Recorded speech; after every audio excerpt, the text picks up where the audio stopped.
Good evening, grave robbers, and welcome back to the television graveyard. We are your TV necromancers, Laura Prince and Noah Houlihan. We have come here tonight to examine the spirits of past television shows, to find out which ones could be resurrected, should be resurrected, and which ones should just stay doomed. This is a podcast in which we'll analyze the history, the hype, and the aftermath of shows that ran only one season, or only one episode. Or a movie that was filmed before this podcast began, but came out like a year ago. With me, as always, is TV's Noah Houlihan. Isn't it a shame when lies obscure the truth? Because, you know, lies do so many other things. I was going to wait until we got to that part of the movie, but I've been thinking about this line ever since we watched the movie. It's a shame when lies obscure the truth. That's like saying it's a shame when wars lead to fighting. It's like, yeah, that's what it is. You've just defined it. This movie. Okay. So today we are doing The King's Daughter, which was released in January 2022 because it is Razzie Month. What was that? You heard me. That one more time for the kids at home? You tried. So, we're doing The King's Daughter. Yes. Before we start, let's pour one out.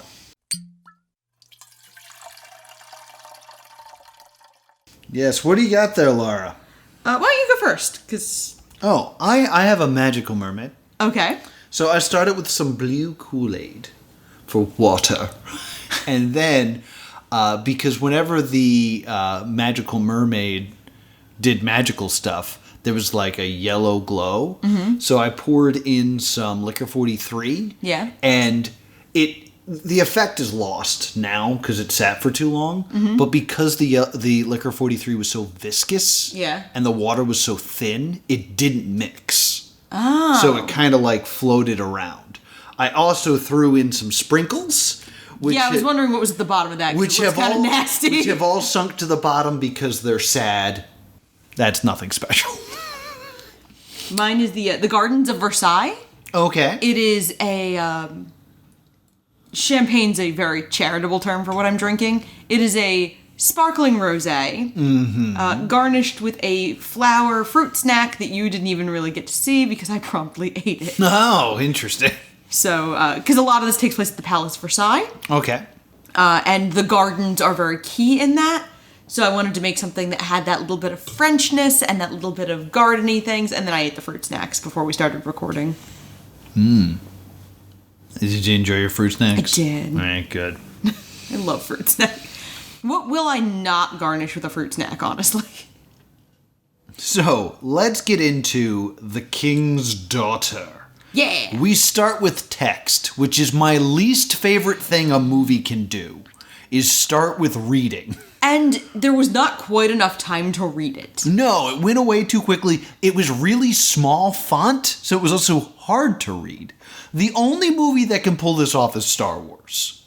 And Star Wars gives you a significantly longer amount of time to read it. They also, they go out of their way to make the words so epic. Yeah. A long time ago, in a galaxy far, far away.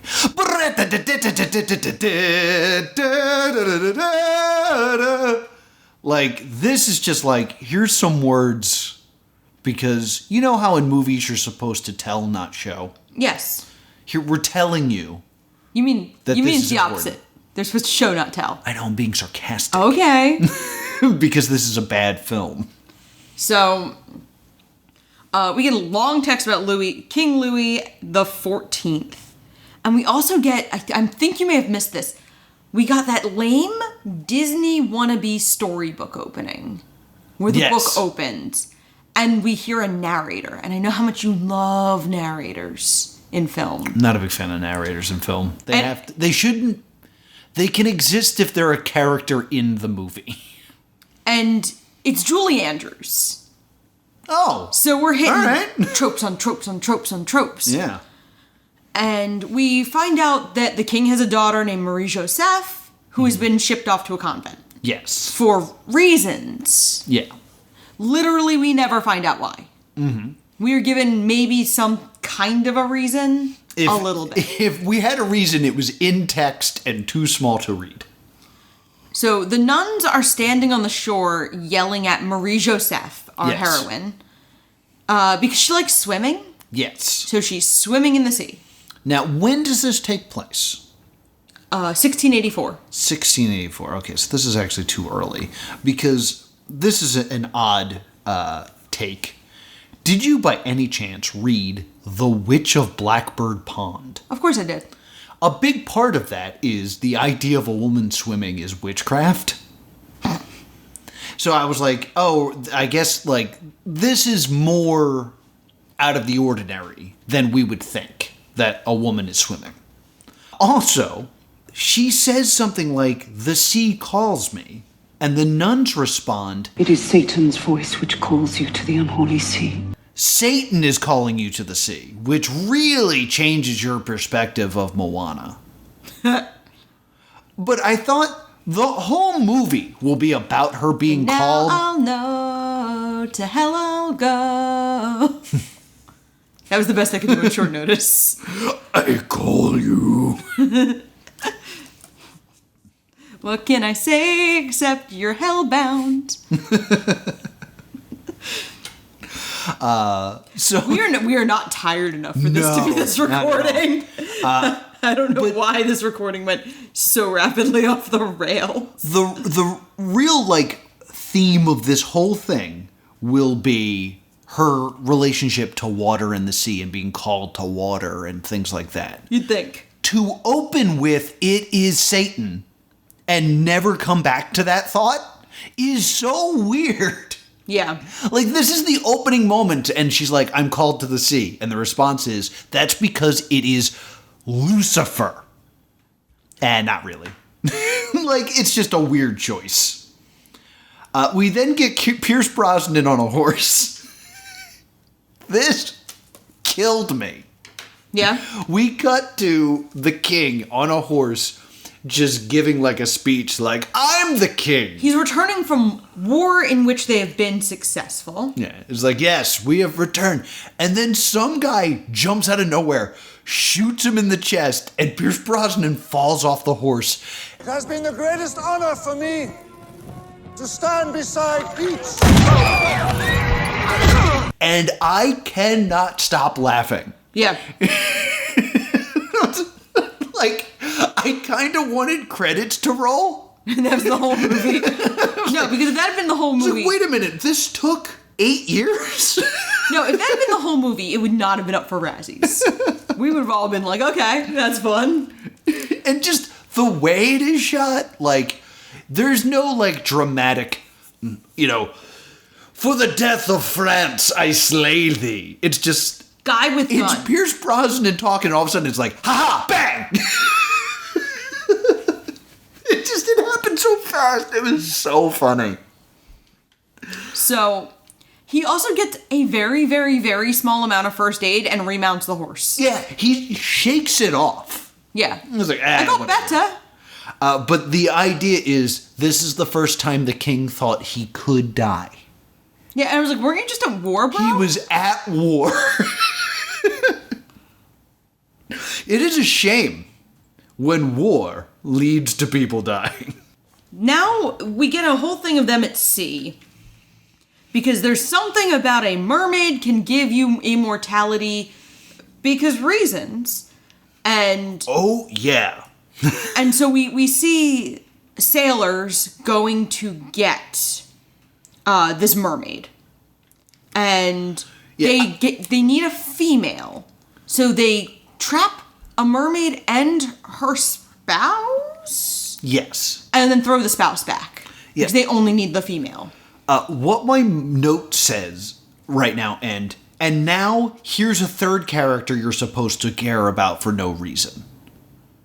Really? Oh, I didn't even get that I was supposed to care about.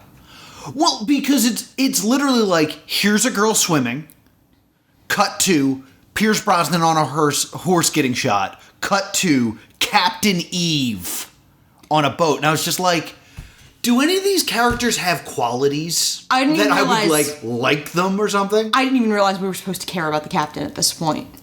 Oh no, they definitely are like, the narrator says something along the lines of, and then there was Captain Eve. Like, it's definitely made clear that, like, we're cutting to this because this person is important. Yeah. And, yeah, they catch a mermaid. They catch a mermaid couple, and they're like, we don't need this dude. And they throw him back in the water. Yeah, so they only have her. Yes. And then we see the priest, whose name I never get. No, I just called him the priest. So his name, he's played by William Hurt. It's William Hurt's last released role. Really? Yeah, Père Lachaise. Because I'm going to be honest, he's pretty good at this movie. He is. Père Lachaise, which means Father the Chair. Father the Chair. Let's go with the priest. Let's just... No, let's call him the Chair. Like, I'm right? My bad... Because through most of this movie, he just kind of sits there. Yes, it's the chair. Okay. It seems so stupid that I thought I had it wrong. So I was like, wait, let me check. So Father the Chair goes to the convent because he has been sent to retrieve Marie Joseph. Yes. And she has prodigious musical talent. Yes, that's important. And she has been requested to play for the king. And so she is in her tower room. She's literally a princess in a tower. Mm-hmm. Because the only thing this movie really knows how to do is trawl TV tropes and put them in any order. So she's like super irritated because she wants to be in the ocean. I have this line. I believe this is when she's leaving the convent. Mm-hmm. The nun's reaction to it is... Where am I going? To a lavish and glimmering hell, where you will no doubt thrive. What is up with these nuns? I mean, they are strict 17th century nuns. Yeah, but still, like... They don't like her. They keep her... Like, they know... I think they know about her parentage and are keeping her because they have to. But they make no secret of the fact that they are happy to be rid of her. She's a giant pain in the ass. Yeah. It's so strange. So she's being brought in. At this point, we're as the audience, we already know this is the king's daughter. Yes. So she's brought under the pretenses that it's because she's a great musician, not because she is the king's daughter. And she gets like a nice little balcony suite to live in. She's also introduced to Magali. Yes. Magali, excuse me. Magali. Who is her young servant. Yes. And she's not in the chateau yet. She's like in another part of the compound of Versailles, but she's not in the main palace. And she shows, she's like, why is everyone staring at me? And she's like, oh, because you're dressed very plainly. Color and bravado are the order of the day. Mm-hmm. Kind of signaling the idea of like the dangerous court, that court is excess. Yes. And Marie Joseph is not really inclined to excess. No. And we get a cutaway of Louis XIV being irritated by the boring classical music that apparently awakes him every morning. Like every morning at a certain time, there's classical music to waken him. Yeah. And Magali shows Marie Joseph to a drab little room. And to Marie Joseph, though, it's palatial. She's like, this is great! And we find out all women's doors face east, so in the morning they can be kissed by the king. Because he's the Sun King. Oh. Sunlight is a big motif with this king. Mm-hmm. And so they don't mean literally kissed by the king. They mean just beams of sunlight will hit their face. Okay. Because they face east. Gotcha. All right. Just clarifying. And so there's a comment then about Marie Joseph not knowing her parentage. And Magali asks, were you taken from your parents like I was from mine? It's important to notice here that Magali's a woman of color. Yeah. And I have a note here of another trope giving Marie-Joseph, a woman of color, as a best friend to show her as progressive and good. Yeah. Because this is clearly an allusion to slavery. Mm-hmm. And she and Marie-Joseph, like, giggle together, and it's such a way to show that Marie-Joseph is not like the rest of court. She's not like most girls. It's another trope shorthand, instead of actually showing Marie-Joseph having doing qualities. Things.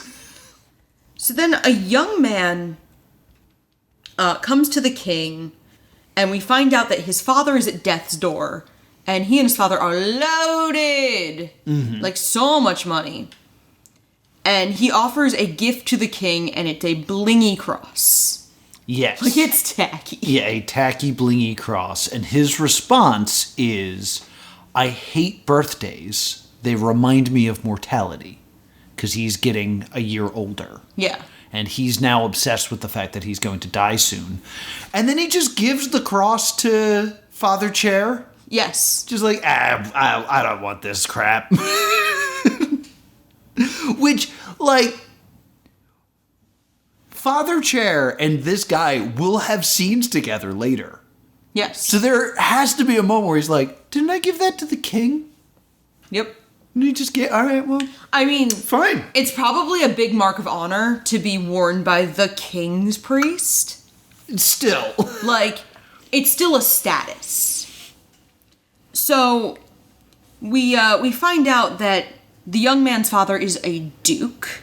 Mm-hmm. And he's worried about, like, the dukedom dying out for some reason. And King Louis XIV assures him that, like, the Duchy of Lintiac will be intact.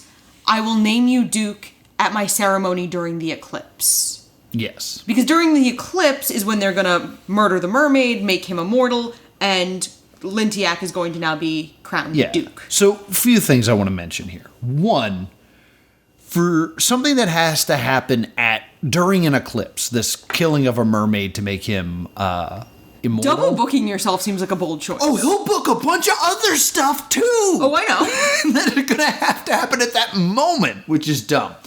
Two, I can find nothing in the brief research that I did that there's any sort of mythology around mermaids and eclipses. No. So this is purely invented for this movie. For the book it was based on. Right. Yeah. And for this story. Yes. Excuse me. For this story. But since it is not like something that I'm used to hearing, like when you're told, like, you know, leave out milk and cookies for Santa. We know that mythology. When the mythology is something like kill a mermaid during an eclipse to earn immortality, it's such a new legend that my first thought is that ain't true. Okay. Why do we believe this? We're not really given much information on why that's what he thinks is gonna happen either. I literally thought because, and this is something that I need to bring up now because it's going to be something that colors my notes. Mm-hmm. There is this doctor that is telling the king this. Yeah. And then there's this Duke character. I was 100% sure they were the same person. Because I thought it was a matter of, you are helping me become immortal. I am making you a duke. And other stuff that will come up later. And that's not the case. So it made sense to me that the king went to someone and was like, I want to become immortal. Can you help me? And someone went, oh, totally. All you got to do is get a mermaid and kill her during an eclipse. And then like a few months go by. And the king's like, hey, you know that eclipse that's coming in like 3 months? I got the mermaid. And the guy's like, what? What do you mean you found a mermaid? Oh, damn it. Did you get the magic beans as well? Because you need those. And there has to be a griffin nearby. Don't forget that. So the Duke and the Doctor are different people. Believe it or not, in actual critiques of the movie, their similarity comes up. Yeah, like they're dressed similarly. It's not a good They've look. got similar, like they have very similar features. One of them is the actor who plays Will from the Divergent series, Ben Lloyd Hughes. Okay. And the other is Pablo Schreiber, who is best known as playing the character Pornstache from Orange is the New Black. Cool. So, they're so similar looking, and they're styled to look extremely similar. Mm-hmm. It's really difficult to tell them apart. You kind of need to know the context of the scene to realize they are different men. Yeah. So, Marie-Joseph and Magali are walking around the gardens of Versailles, and everyone's kind of staring at Marie-Joseph.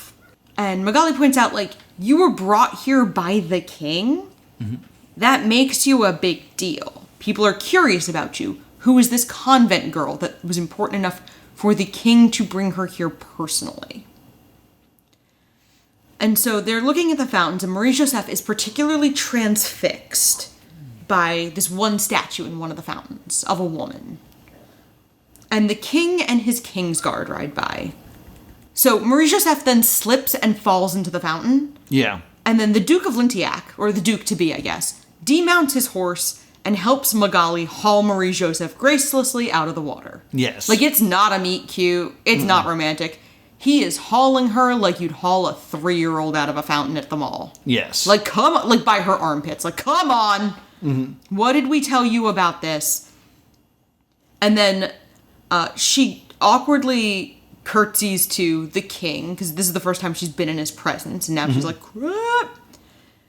Father the Chair tells her to smile, and she gives this awkward, like, I'm trying to figure out the best way to explain it, like, Might we remove that shock from your face and offer a smile?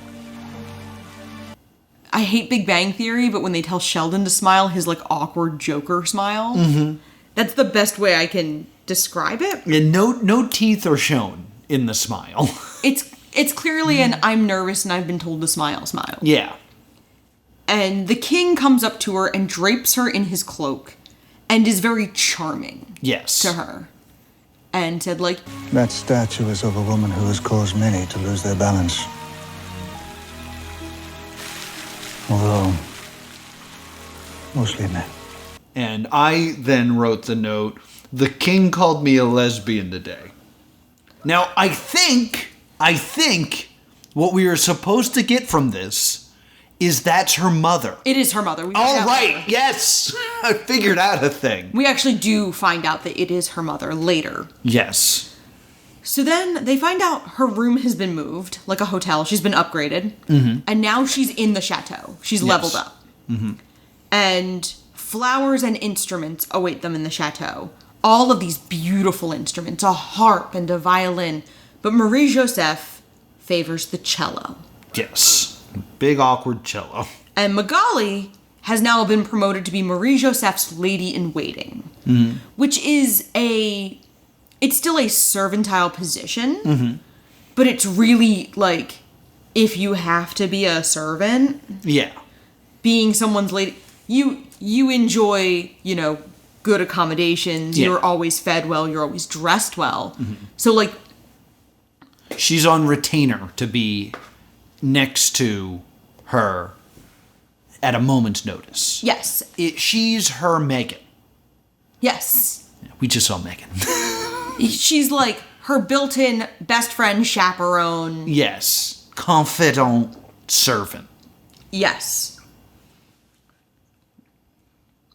So, Captain Eves is hanging out in this beautiful underwater lagoon. Yes. Or, excuse me, underground lagoon. Yes, yeah. Underwater dirt. He would drown. This beautiful underground lagoon. Yes. And he's watching over the mermaid who is sad. It's a sad mermaid, so she just stays near the bottom because she's sad because she got kidnapped. So, she's despondent, and Eves is kind of like, this does suck for her. Yeah, do you guys get that? Yeah, this is kind of crappy what we're doing, right? And he's being blackmailed because he needs a royal pardon, though we do not yet know for what. No. So if this whole thing goes off without a hitch, he is going to receive a royal pardon and will face no consequences for whatever crime he supposedly committed. So Marie-Joseph is in her room at night and she hears something, she hears music, and she follows the music to where the mermaid is underground. Yes. And she and the mermaid have a momentary connection, and Captain Eves catches her. Yes. I want to really point out the fact that she's in her room, she hears something, and carries a cello across the landscape, and then crawls into a cave with a cello. Yes, as one does. It's like, oh, I better bring my cello. So she hears the mermaid as music. And the next morning, she brings sheet music to the rest of the string quartet that we've never seen before in our lives. Mm-hmm. And Well, it's the string quartet that wakes up the king. Yeah, but we've never seen them rehearse or anything. And No. they play this piece perfectly on site Yeah. with no practice. And it sounds like the mermaid's song. Yes. So this brilliant musical mind plagiarizes music from a mermaid and does not cite the mermaid as an artist. How dare she? She's the villain of this film. I think she does legitimately credit the mermaid. I'm busy doing an upset bit, and you're really kind of harping my vibe here. Okay. How dare she? How dare she? She's like an AI who just steals from other artists and claims them as their own. Are you done your factually inaccurate rant? Yes. So the king wakes up and he loves it. He says it sounds melancholy, probably because it's from from an imprisoned, depressed mermaid. And he loves it. And then she's also confiding in Magali about how, she's trying to capture the mermaid's song. Literally says, I want it to sound like her. I want it to be her. Mm-hmm. I want her to share her music. Crediting the mermaid up, down, and sideways. Just move on. And then you went off on your rant for 30 seconds. It's my job to do the bits, and it's your job to do the research. Yeah, but the bits should be accurate. So anyway, she confides in Magali in a dress that looks way too modern. Yes. You see the zipper. You can clearly see the zipper. It is clearly an off-the-rack dress. Mm-hmm. When was the zipper invented? It seems like it was invented in 1892. Okay, so... A full 200 years after this film. Fantastic. But, it is clearly, an off-the-rack... I mean, I'm saying Forever 21, but it's, clearly just an off-the-rack dress. Yeah. And Magali also helps put some makeup on her. And she hates... It's this very classic, it's court makeup. And she's like, I hate this. And she's like, that's how the women will look. And she goes, maybe I'd rather look like the men. And she goes, that's how a lot of the men will look. Haha, whackity smackity doo. So they get to this court ball. And everyone turns to stare. Because, of course, Marie-Joseph is prettier in her no makeup look. Yes. Which is, troweled on. It's a lot of makeup. Because I always love the trope of she's not wearing any makeup at all. And she is wearing more makeup, guaranteed, than I am wearing on my, most dolled up. Mm-hmm. And also, if you know much about makeup, you can kind of tell the other women are intentionally painted to be somewhat unflattering. Yeah. This is a trick period pieces really like to pull. Mm-hmm. I'm going to talk about Pride and Prejudice here for a second. Okay. Something that these movies and shows like to pull is they make sure the heroine is incredibly attractive by contemporary standards, not by the standards of the period in which they would have been in. So, yes, we think that everyone in court looks silly, because Marie-Joseph is what we're used to seeing a beautiful woman look like. Gotcha. This is done in Pride and Prejudice very commonly by Jane, who's supposed to be the most attractive sister, being the most beautiful by Regency standards. Okay. And Elizabeth being the most beautiful by contemporary standards. Yeah, all right, interesting. So this was done, I want to say, in the 2005 Pride and Prejudice of, like, Rosamund Pike, who plays Jane, is always incredibly beautiful, but she's also made very beautiful for the standard of the time period. Mm-hmm. And Keira Knightley was like the it girl at that point. So, and Marie-Joseph is clearly styled as, we have Elizabeth Swann at home. Yeah. I know you're not a big fan of the Pirates of the Caribbean movies, but Lord, does this movie want to be the son of. Oh, for sure. This movie wants to take the mantle of the Pirates of the Caribbean movies so bad.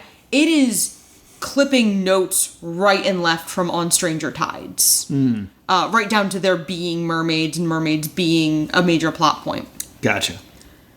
So, I have the note of the doctor excuses himself to meet with the king and Marie-Joseph. Wait, no, my bad, it's the Duke. Yeah, it's very confusing. So the Duke asks Marie-Joseph to dance, and she does not know how.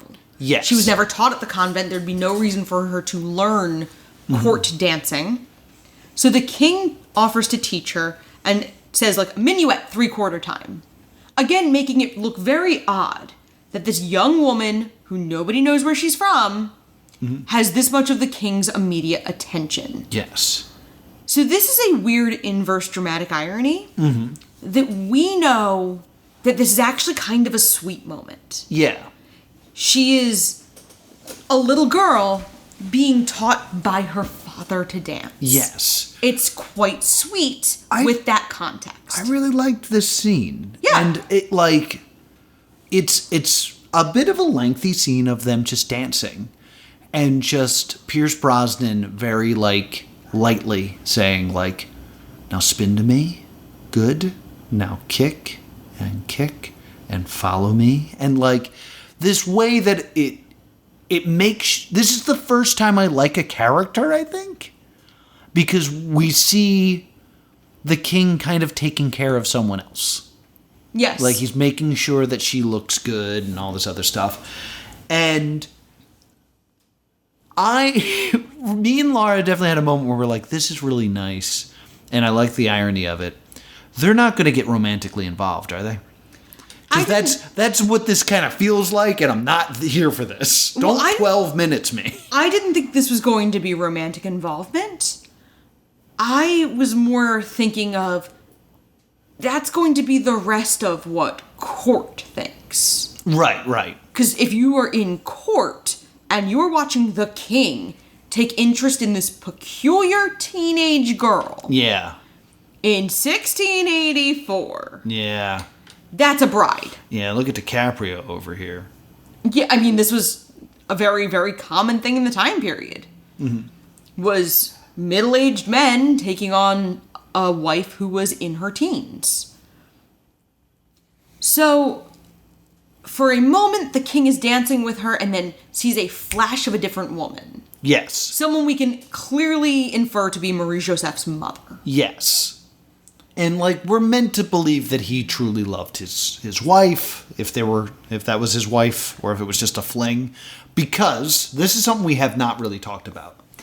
Every morning, the king wakes up and confesses sins to the priest. Yes. And the sin is usually, or is always, that he had sex with someone. But he also is never really sure who it was. Yes. And I think we're supposed to think, it's fun and cheeky because the king's the king and he's getting laid, but he's apologizing for it. Yeah. But he's using religion as a weapon here, which is actually foreshadowing the future. Yeah, there's some good stuff in this movie, actually. So, I'm looking at this. There's a moment where everyone's watching the fireworks, and the king is watching Marie-Joseph watch them.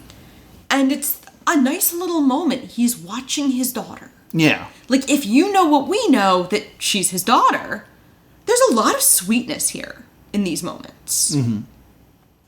Of, you know, oh, she looks like her mother, and it's sweet, and he has not done anything untoward toward her in any way. Mm-hmm. Everything has been very sweet and paternal.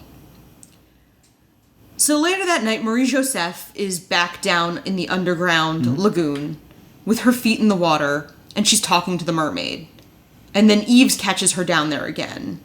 And she's like, she's still depressed, and he's like, she told me to tell you to stop feeding her dead fish. And they're like, he's like, you understand her? And she's like, yeah. Do you not? Like, what? Like, it's hard? Yeah. And I would love to know more about why she understands the mermaid. But it seems like the mermaid is understood when she wishes to be, because she does speak to Yves later. Yeah. So the next day in the gardens, it's the king painting, and Marie-Joseph finds him painting the last woman who shared this place in the garden with him. Mm-hmm. So despite the fact that, like you inferred earlier, he gets around, he has not taken women to this spot. And Marie-Joseph is the first woman who has been to this spot with him since Louise. And he says, no one reminded me of her until you. And this is, again, Marie-Joseph's mother. Mm-hmm. And then he talks about Marie-Joseph's childhood. He said, like, you like spiders, which is strange because one bit you. And, you know, your leg swelled up. And she's like, there's no way you could know that. Yeah. And he goes, like, I'm the king. I know a lot of things. So we get the understanding that the nuns have been corresponding with the king. Yeah, her whole life. And he draws a portrait of her. Mm-hmm. So we then get word that Lantiac, the duke's father, has passed, and that he will be the duke at the solar eclipse. Mm-hmm. And they have a dinner in his honor. And Marie-Joseph is seated with him. I really don't like this scene. No, it's such a pee-pee measuring contest. Yeah, so what happens is our sailor friend Eve, his best friend / first mate, is telling a story about barracudas. And how they had to how they would rip them to shreds if they didn't do something, so they ran away. And then the Duke is like, oh, you ran away like a coward. It's like, well, no, it's so we didn't die. It's like any time there's a beast and you don't kill it, you are a loser. And it just gets heated, and the king's like, all right, knock it off. Y'all chill. And the Duke's like, I'm sorry. And then the scene ends. This told me a few things. One, I think this first mate character was a character. Yes. I'm sure he had some sort of plot going on. We will see him one more time and imply that we're supposed to care about him and know his name. Yes. And I have a note. Yves looks like Pedro Pascal mated with Liam Neeson in this scene. He's got Qui-Gon Jinn hair over a Pedro Pascal face. The other thing about it is this made a lot of sense to me as a scene when the Duke and the Doctor are the same person. Yeah. And he's going to be killing a mermaid later. Yes. And this kind of dick measuring, I'm going to kill a mermaid, you can't kill a fish. Well, in the prior scene... Not real. It's so confusing. I don't know why this scene exists. Well, in the prior scene, I didn't talk about it because it didn't feel important until this scene. Yeah. We see Lantiac hunting geese. Oh, yes, he does kill a goose. Yeah, which I found that this is another trope. Hunting for sport is a shorthand, I am evil. Yeah, very true. Because what is the establishing shot for Gaston in Beauty and the Beast? He's hunting something. Yeah, he shoots a goose. Yeah. And as the goose falls, LeFou tries to catch it, and it lands 6 inches to his right. Right. That's his establishing character moment of sucking. Mm-hmm. So, tropes on tropes on tropes on tropes. Yes. So, Marie-Joseph hears the mermaid, joins the mermaid underwater, and the mermaid is... This is when you really notice how bad the CGI is for the mermaid. They would have been better off doing nothing at all. The first time I saw the mermaid, the animation of it reminded me of a shark's tail. Remember a shark's tail? All right, so hopefully that, for our listeners, kind of establishes something. They also do this every time, which I think is pretty good, but like it's one of those things where once you notice it, it kind of feels like they're hitting you over the head with it. Mm-hmm. Every time she goes swimming, she's in a nightgown. Yes. So it looks like she's a mermaid. Yeah, and it's also the nightgown. Nightgowns are a very heavily used symbol and trope in fairy tales and Wendy Darling. It's always that white night shift too. Mm-hmm. Clara from the Nutcracker.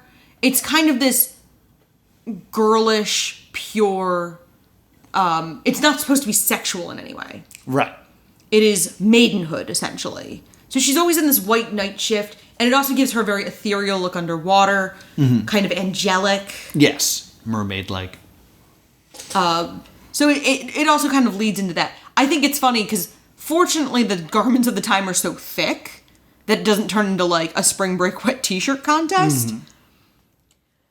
So she communes with the mermaid, and then Eve's finds her, pulls her out of the water, and goes like, look, that mermaid's tail is sharp enough to cut stone. Yeah. And she's like, I'm not made of stone. And he's kind of holding her, and he's like, oh, so you aren't. And so there's more chemistry between her and the CGI mermaid than these two. Than her and Eve's, which is funny because these actors are married in real life. Really? Yes. The mermaid? No.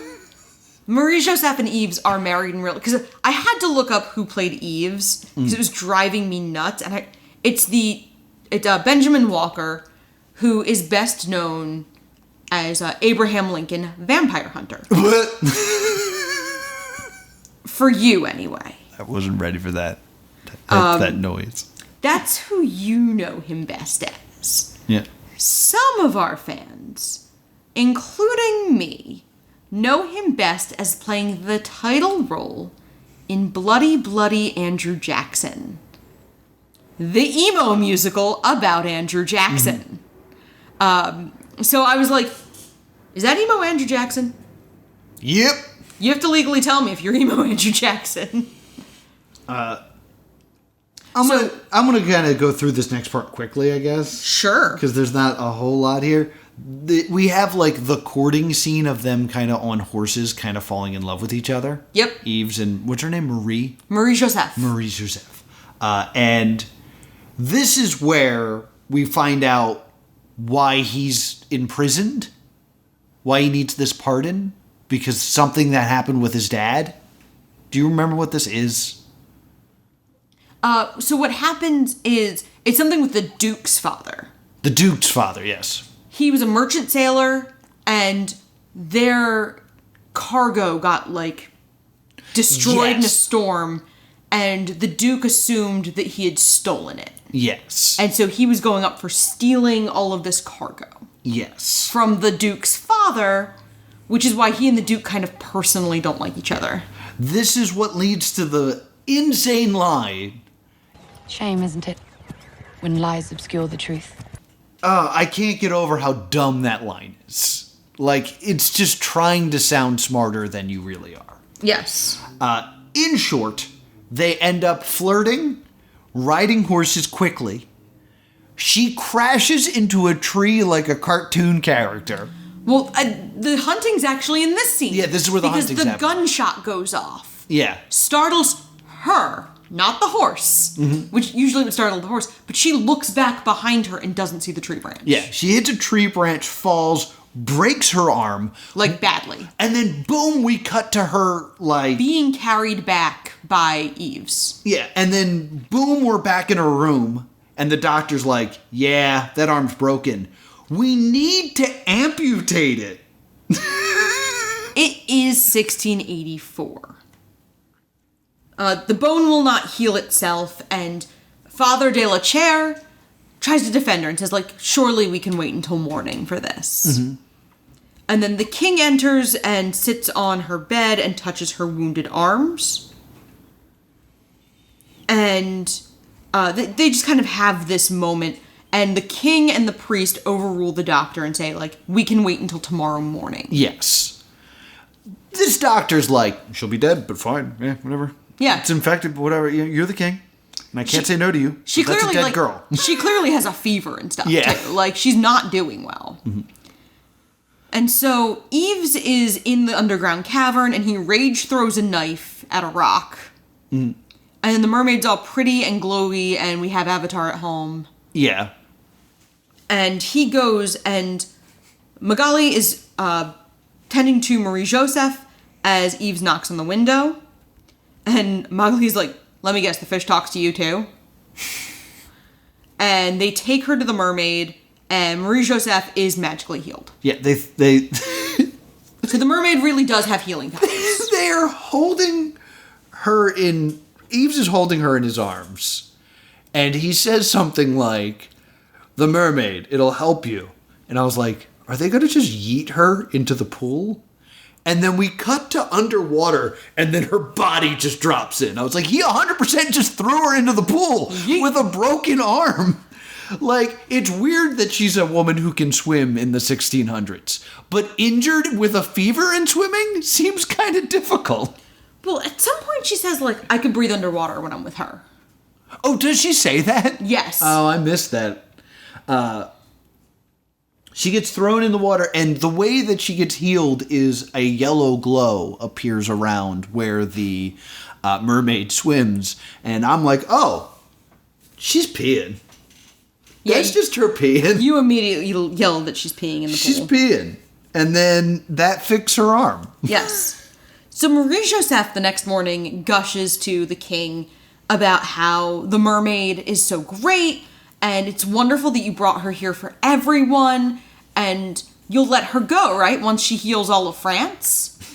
And we find out that, no, the Sun King brought the mermaid for her and her alone. Mm-hmm.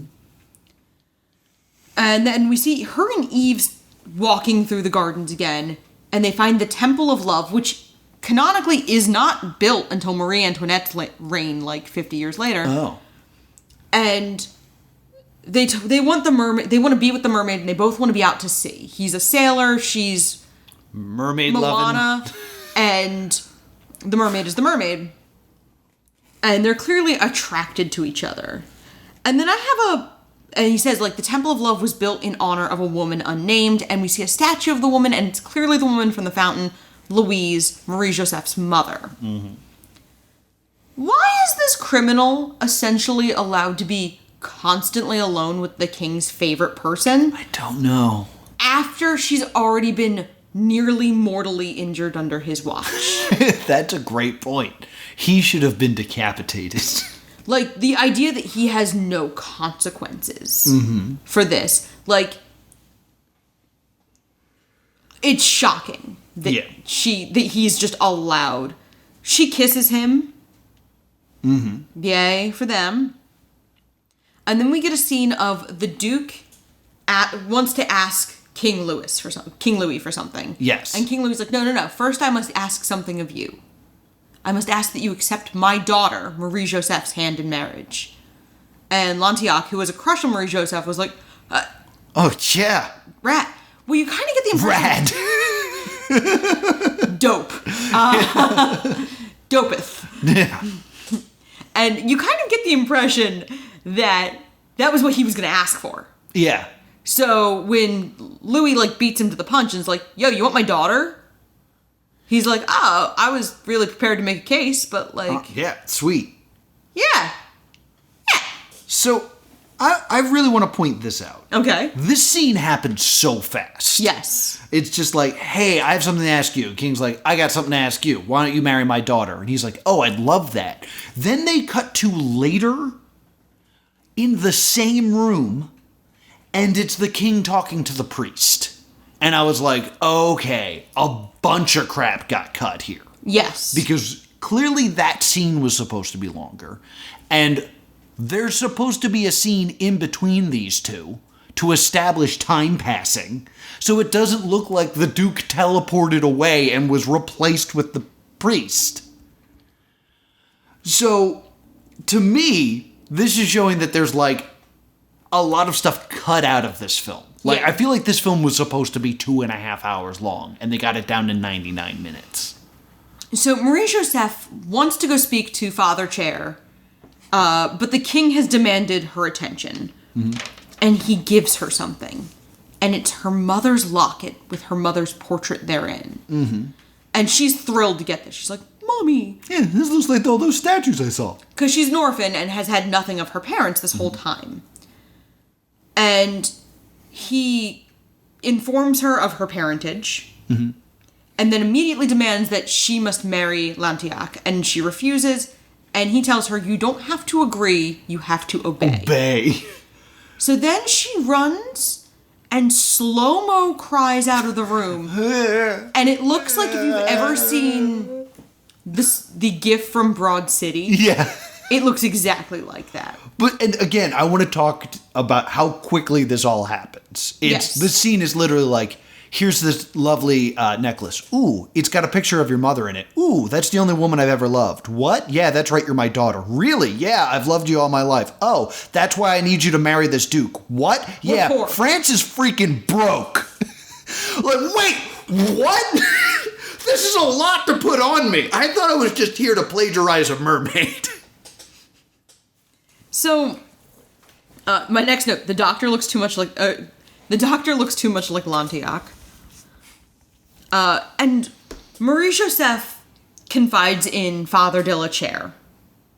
And I actually make a note here of Father de la Chair is good. He's always good. And I think it's one of the things that this movie does that's interesting is usually in especially young adult fiction, priest is evil. Priest is always evil.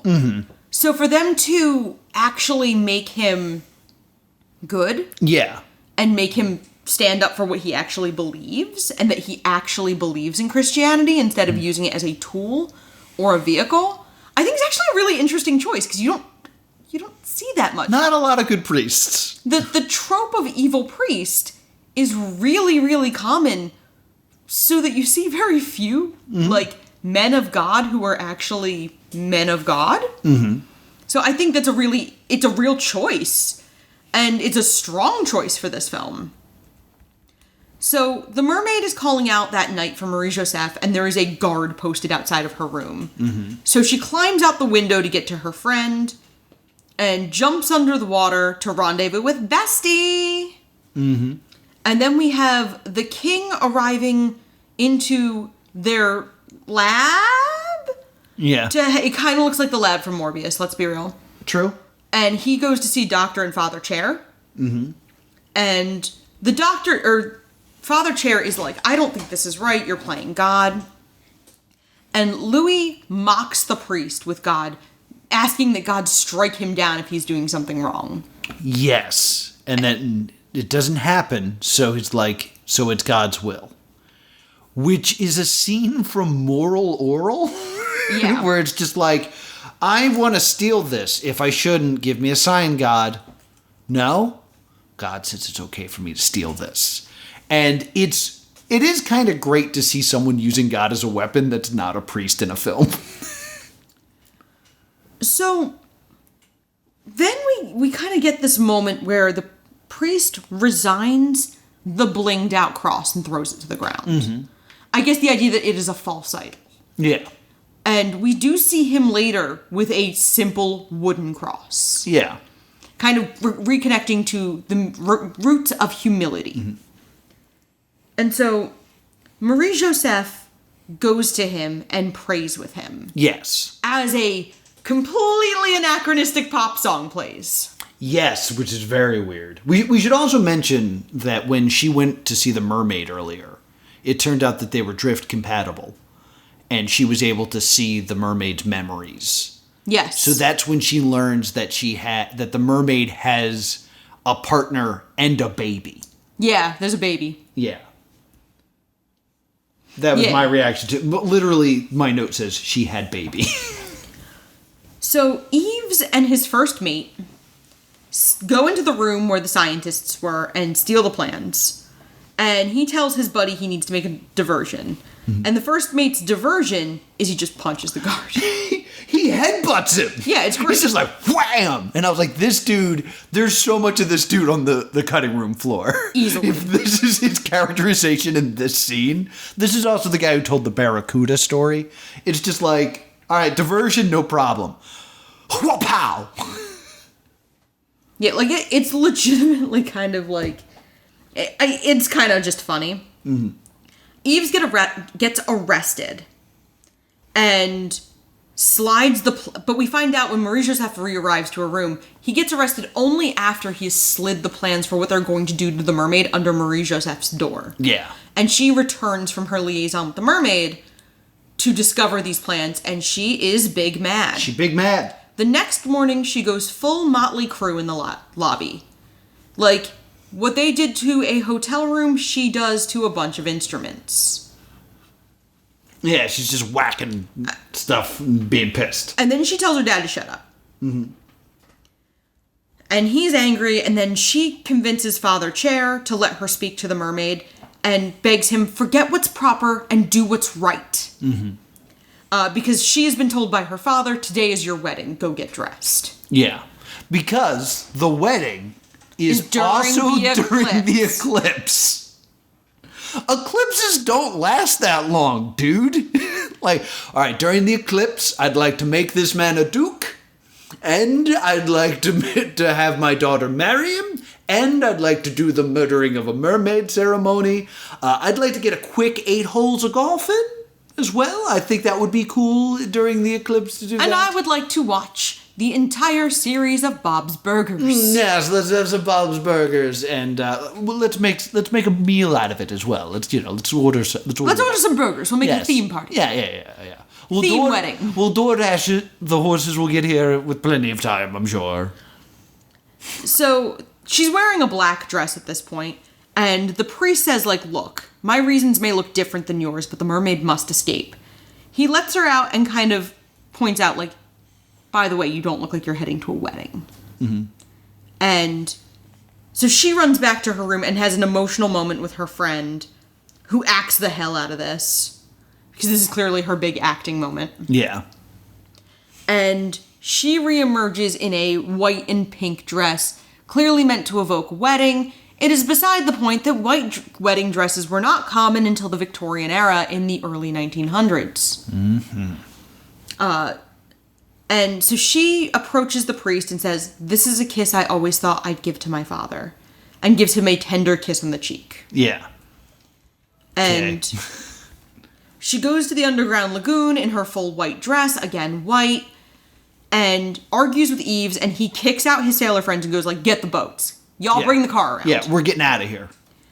And they make out as her disappearance is discovered. Mm-hmm.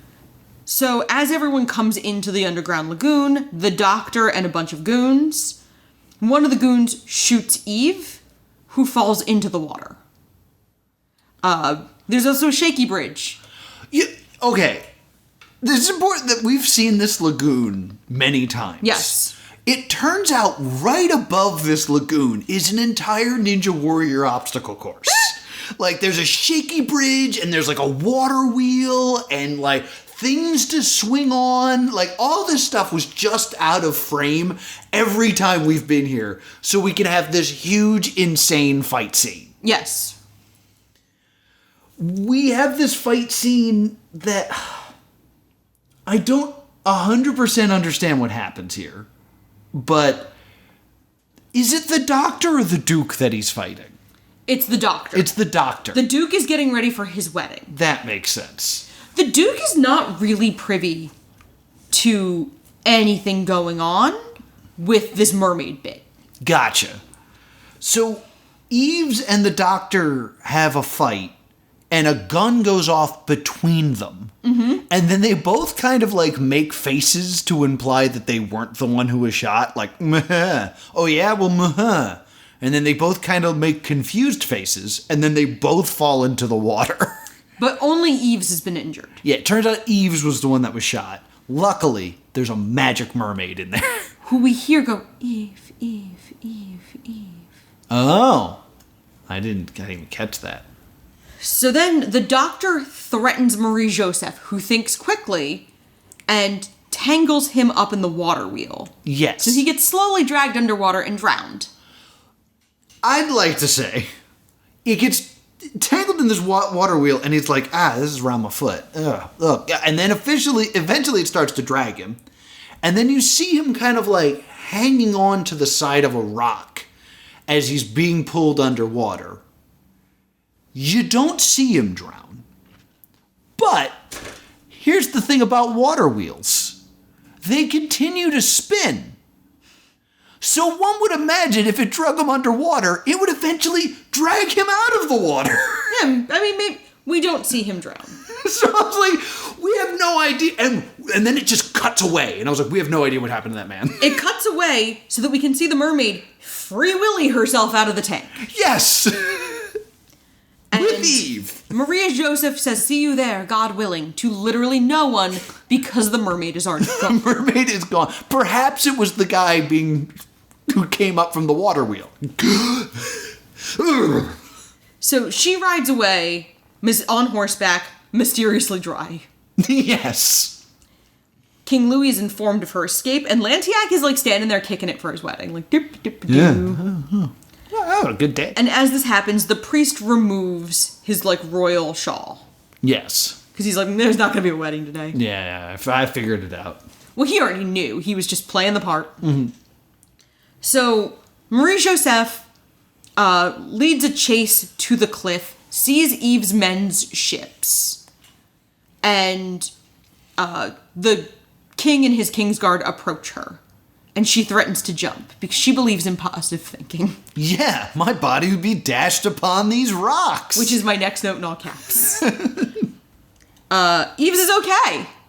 Yeah, Eve's... He just kind of like sputters up and is like, I'm good! Because the mermaid healed him. So Marie-Joseph gives King Louis the ultimatum that the eclipse is happening right now. If the mermaid saves you and you kill her, I will die. Or you let the mermaid live because she has to save me. Mm-hmm. And then she jumps. Yeah, so her body will be dashed upon the rocks and need to be saved. She hits hard. Yeah. Ostensibly, she dies. So let me just recap the plan here. Yes. The plan is, I'm going to hurl my body off of this during the eclipse. If you kill the mermaid during the eclipse, you're condemning me to death. Yeah. Because the mermaid won't be there to save me. So you'll have your immortality, but I'll be dead. Yeah. Okay.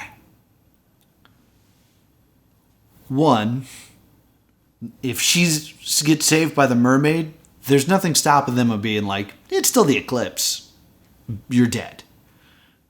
2, is the ceremony required to retrieving the immortality of a mermaid, stand on a cliff, and have your men shoot her from a distance? Yeah, no, that does not make any sense. Because she very specifically needed to be alive earlier. Because literally, there's a part where some random guard is like, I have a clean shot, Your Highness. Yeah. And I was like, if this random guy shoots a mermaid... with a gun. In the dark... Because the sun has been blotted out from the eclipse, how does that make the king immortal? And there's not really any distinction of why this has to be the eclipse. Like, we know she can heal people, but we really don't get any reason. We're just told, like, you have to kill a mermaid during an eclipse to get her immortality. Yeah. But, like, there's no explanation of, like, how it should be done. Like, you could do this moral choice where, like, he's about to, like, stab the mermaid with, like, a ceremonial dagger that you need. Yeah. And they rush in with the broken body of his daughter, like, she needs to be saved right now or she's dead. Yeah. And the eclipse is ending. Ooh. But this whole, like, no, sniper from a distance so I may have my immortality is beyond stupid. Yeah. So, the king tells him to stand down, the mermaid heals Marie-Joseph, and Louis confesses to the priest, who forgives him. Yes. And says, "You've always been a good king. Now you are a good man." And we then hear a weirdly contemporary pop song as Marie-Joseph sails away with Yves and then dives into the sea sometime later to be greeted by Mermaid Bestie. Also, I want to point out, at this point, Marie-Joseph's dress has a clear mermaid silhouette. Yes.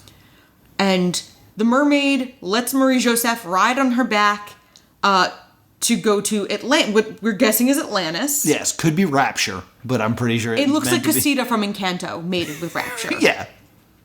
And then we get the end is just the beginning. Yeah, King's Daughter 2. As the song Breathe by Sia plays. Sia and her Razzie films, eh? Yep. So, that's The King's Daughter. Yeah. It was made in 2014. There were a lot of... This is actually a very weirdly politically fraught film to release. Interesting. So, there was a lot of investment from China for this film. Mm-hmm. The mermaid is played by Bing Bing Fan. Mm-hmm. I know it's hard to tell. There's a person under all of that CGI. Yeah, for sure. But then there was a major scandal with the actress. Oh. And the Chinese government. Oh. She disappeared for a few months. Oh, goodness. Reportedly during an investigation into her tax affairs. Oh, God. So she offered a public apology over her tax evasion, and she was fined more than her net worth for this. Oh, my God, really? So in that time, she had fallen from grace, so the Chinese government was not really as willing to heavily promote a film with her in it. Because this is one of those things of, like, they no longer really wanted to push a movie with her because tax evasion was seen as a major crime. And so when she kind of fell from grace in that way, she was no longer being... I was going to say being pushed, like this was wrestling. Mm-hmm. So they also wanted to redo some of the CGI because the CGI looked low rent even for the mid-2010s. Like, this is 2 years after Avengers. Yeah. And it was trying to fall into this young adult fantasy, but this unfortunately was also right when young adult dystopia was bigger. Young adult fantasy was like the mid-2000s into like 2010. Yeah. And this is really getting into that like 2010s, mid-2010s era of fantasy is out, dystopia is in. Yeah. This movie was kind of a throwback even in its time. Yeah, like this would, if it came out in 2014, that would be like Maze Runner Divergent era, right? In fact, funny you should mention Maze Runner, because the actress who plays Teresa in Maze Runner, Kaya Scodelario, is the actress who plays Marie-Joseph. Oh, wow. She would have had quite the mediocre year. You know the Maze Runner movies did really well, right? Did they? They made all three. That's true. Unlike Divergent. And the third one was even popular with the significant delays. Because Maze Runner had to delay its third installment because of what happened to... Oh, God, what's his name? Dylan O'Brien. Okay. I was going to call him Styles because I think about him instead. But Death Cure did not come out until 2018 and still did fairly well, considering. Better than a lot of these movies tend to do in their last installment. You know, Maze Runner's been on my radar for a while. I might need to just sit down and watch them because they are murder game shows. Yes. Which is my favorite genre of film. That being said, I have a question for you. Okay. I think we are in agreement, not to steal your thunder or anything, that this really doesn't feel like a Razzie movie. No, this feels like it was... Because of the production delays, it feels like it was low-hanging fruit. Yeah. This is not one of the worst... Like, this was not that bad. We were like, I can't believe we watched this over Hello, Darling. Or Don't Worry, Darling. Or 365 Days Over 2. Like, when those were on the table for this to get nominated is very suspicious. Yes, I agree. So I was very surprised by that. But I do want to ask, if this had come out in 2014, what were the Razzie movies then? And I'm curious if we think this movie would have fit in better with those Razzie films. So that would have been the 35th Golden Raspberry Awards. Okay. And it would have been up against Saving Christmas. Oh, the Kirk Cameron Saving Christmas? Ooh. Left Behind. Oh, I remember this year now. The Legend of Hercules. Yep. Teenage Mutant Ninja Turtles. And Transformers Age of Extinction. Yes, I was still watching the Razzie movies during this year, but you were not watching it with me. And that was the year that I watched all of them except for Saving Christmas, and we went to an FYE and made them order it for us. No, that's not what happened. I ordered it for you and gave it to you as a gift. I had to special order it. And I gave it to you on We have a tradition in our household. And that on Thanksgiving, we give each other Christmas-themed gifts. It's something my family's done my whole life. I'm aware it's weird. But I gave you Kirk Cameron's Saving Christmas as a Thanksgiving gift. Yes. I will say that this movie is better than all of those films. This movie is a solid C. It's mediocre, not bad. I could, if somebody said, "Oh my God, I really love this movie," I would be like, "Oh, okay." Like, I don't think it's that good, but I could see like why someone's like, "I like mermaids," and I think this is fun and it's a lovely. Like, I could see a 13-year-old girl saying this was their favorite movie, and that would be fine. Yeah. It's not for me, and on top of that, like, I think I could have a good time with friends ripping this apart. Yeah. But, like, its biggest flaw is that the characters are all stock tropes instead of having interesting quirks about them. It feels like a Twilight era. Yeah, because I was just like, is there anything interesting about any of these people? No. No, I mean, the princess is such a stock, I'm not like other girls princess. Yeah, I think the princess trope is the thing that really bothers me these days. Because I think we're so far beyond living in a world where it is a girl's fantasy to be a princess and just have her life fixed. Because I feel like as a society, women kind of being trapped in that way of being like, the only way I'm out of here is if I'm magically a princess, isn't as prevalent as a daydream.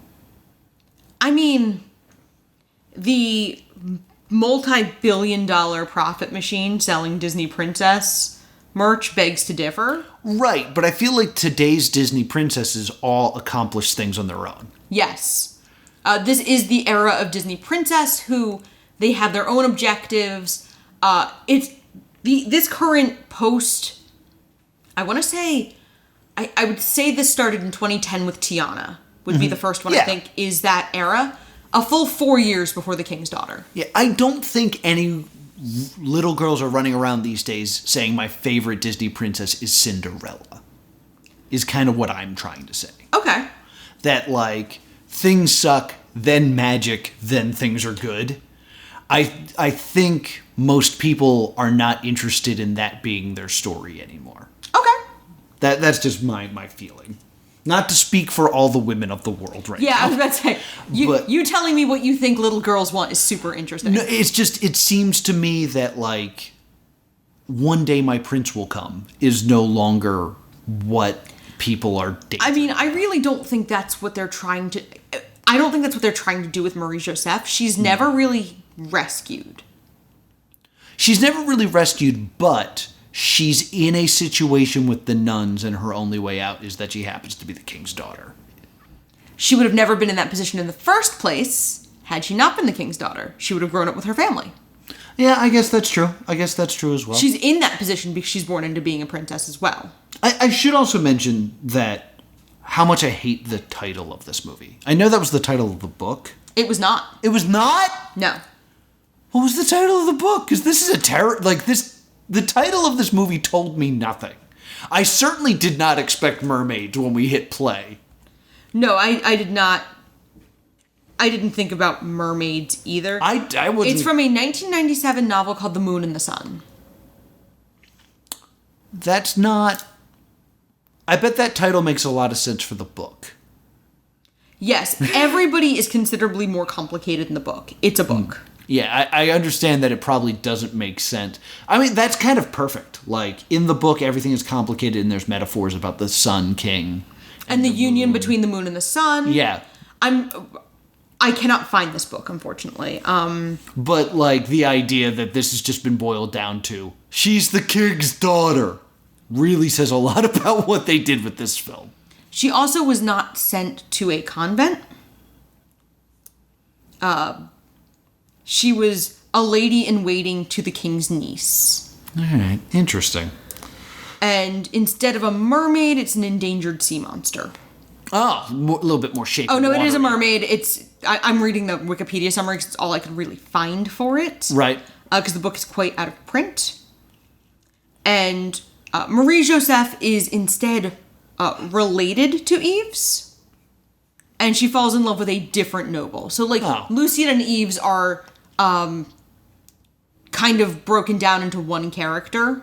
Oh, okay. And he is no longer her brother. He is now... the sailor is taking over Count Lucian's role. Interesting. So what's your verdict for this guy? It's a stay tuned. It's fine. Really? I think it's unfair that it's a Razzie movie. I just don't feel like it's bad enough. I definitely think it shouldn't be a Razzie movie. It's still a stay doomed for me because it ends on a sequel hook, and it's not like I'm sitting here like, they should make that. No, they shouldn't. They should not make a sequel with these terrible CGI mermaids in Atlantis with these characters that I don't care anything about. This isn't the worst thing in the world. It did nothing to justify there being more of it. No. So for me, it's a stay doomed. That's fair. We have different reasonings for it. I kind of just think it's unfair as a Razzie movie. I definitely think it's unfair for a Razzie movie. We could have been watching Don't Worry, Darling, damn it. Yes. And now we'll never see it. No, because we will never get around to watching it. Never get around to watching it. So we only got one left. What are we watching next week? We're watching Blonde. It should be very interesting. I'm, already mad. We might have to... There might be a delay for that one, because the first recording of it will probably be unusable, because Laura's going to be mad. We're going to watch this one at, 1.25 speed. It's 3 hours long. I already hate it. It's based on a board game. It's based on a book. Oh, I thought for some reason I heard you say board game. It's based on a book written by Joyce Carol Oates, my nemesis. Hey, I'm just going to slide in here and say, if you want to be a Patreon to us and help support the show here in Stay Doomed Studios, patreon.com/plus2comedy. Also, big thank you goes out to Matthew for being a super cool patron. Where can people find us? You can email us at staydoomshow@gmail.com or on Facebook and Twitter at Stay Doomed. And if you are a mermaid that peed in the pool, I am at +2comedy on Twitter. If you want to make fun of Noah for thinking he's more aware of princess and teenage girl tropes than he is, I'm at Priorities. Until next time, stay doomed.